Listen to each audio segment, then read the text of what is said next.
Tu já parou para pensar o que acontece quando toda uma geração passa a depender ou a entender o mundo a partir de uma inteligência artificial? Usar a inteligência artificial como uma consultoria para a vida? Para absolutamente tudo?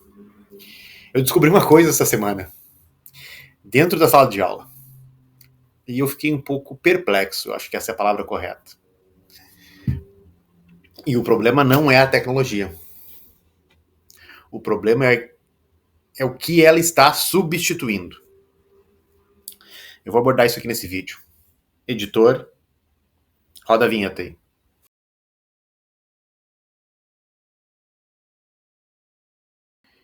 Então, eu dou aula para um grupo, aliás, para vários grupos, e durante a semana eu dou aula tanto para preparatórios para concurso, quanto também para estudantes de graduação. E em especial, essa semana eu estava dando aula para um pessoal que está fazendo um preparatório, e a turma é mais ou menos de 17 a 25 anos, estava dando uma aula de história. E aí eu fiz uma pergunta, a gente já estava abordando um tema sobre o uso da inteligência artificial por parte dos governos, né? E aí me deu curiosidade de saber como aquela turma, em torno de 15 alunos, como eles usavam a inteligência artificial no dia a dia. E aí veio um choque para mim, assim, particularmente falando. Todos, absolutamente todos, levantaram a mão, sem exceção.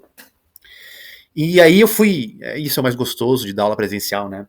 Eu fui conversando com eles.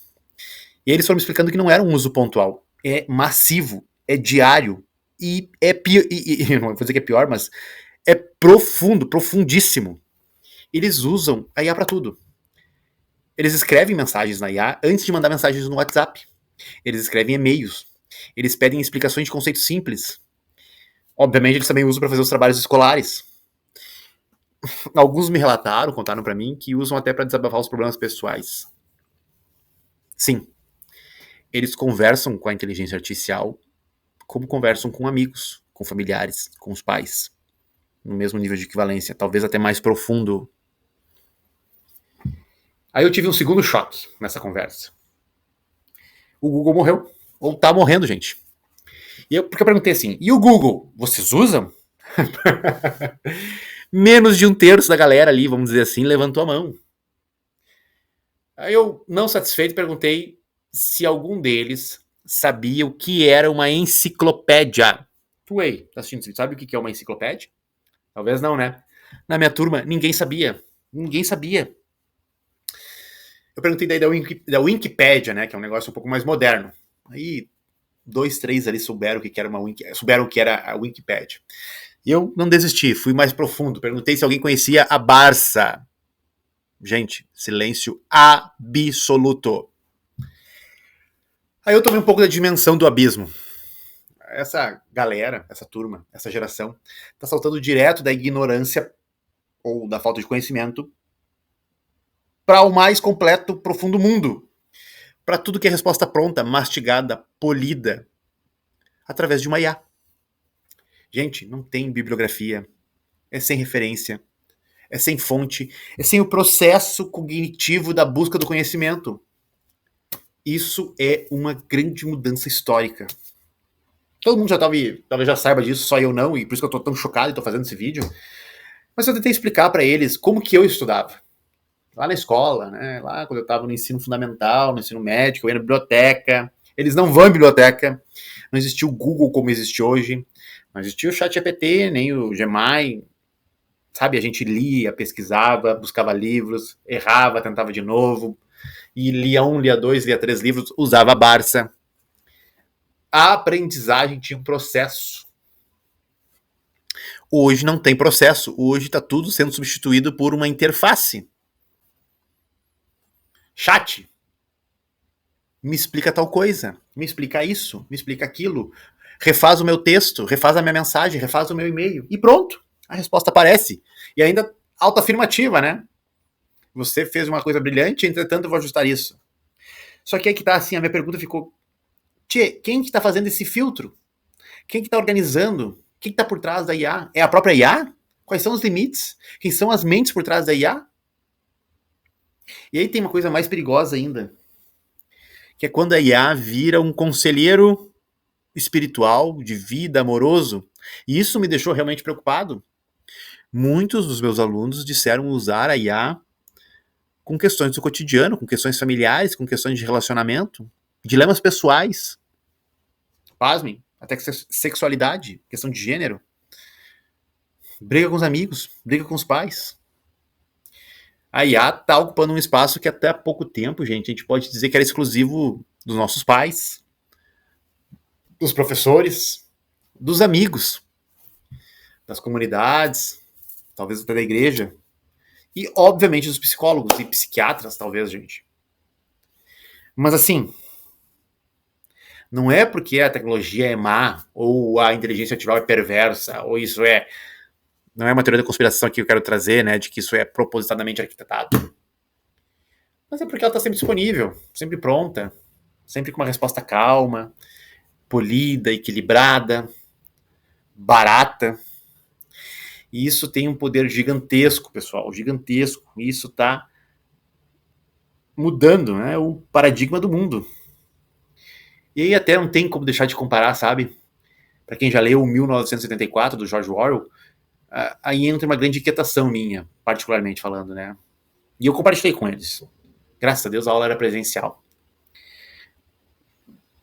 Para pouca surpresa minha, também, infelizmente, poucos tinham lido esse livro, né? Inclusive recomendei para todos eles, vamos ver quantos vão ler. A diferença é que na obra as coisas acontecem meio que de modo arbitrário, né? Aqui está sendo voluntário, a gente está referendando tudo para o grande irmão, para o grande oráculo, de maneira voluntária. Ele está aprendendo, conversando, ele fica resolvendo nossos problemas, ajudando a gente a formular opiniões a partir de umas respostas filtradas por essa inteligência artificial.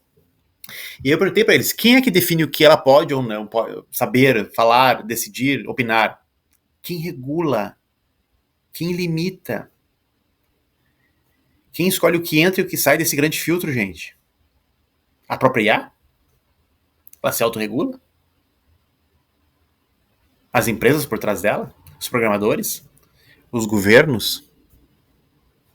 Quem é o grande editor do conhecimento da nova geração? Eu vou ver se eu cato a cena. Vou botar aqui um quadro dela, talvez aqui que é melhor, que é do arquiteto, quando o Neo da Matrix encontra o arquiteto. Acho que a IA talvez seja o arquiteto nessa analogia.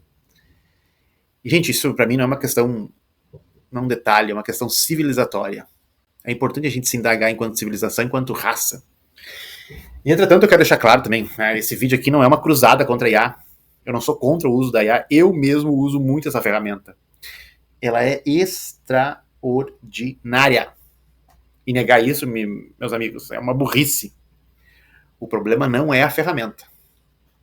O problema não é discutirmos as implicações dela. Como eu costumo dizer, isso aqui tem muitas camadas. Mas a gente tem que pensar nas questões éticas, morais, políticas, filosóficas e até educacionais. Que é a tecnologia, que está evoluindo muito rápido, do que a nossa própria capacidade, se a gente for pensar, né, de debatê-la.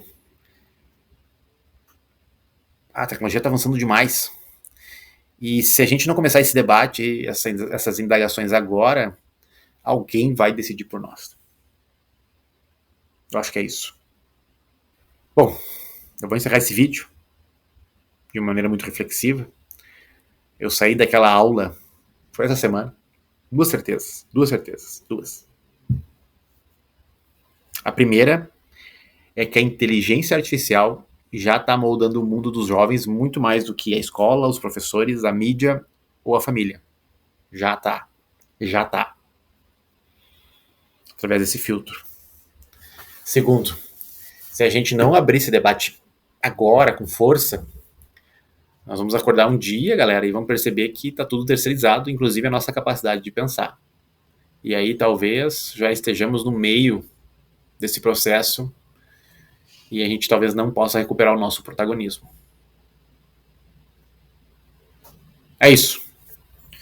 Dá teu comentário aí nesse vídeo sobre o que tu pensou, sobre o que eu falei, enfim, sobre isso. Um abraço.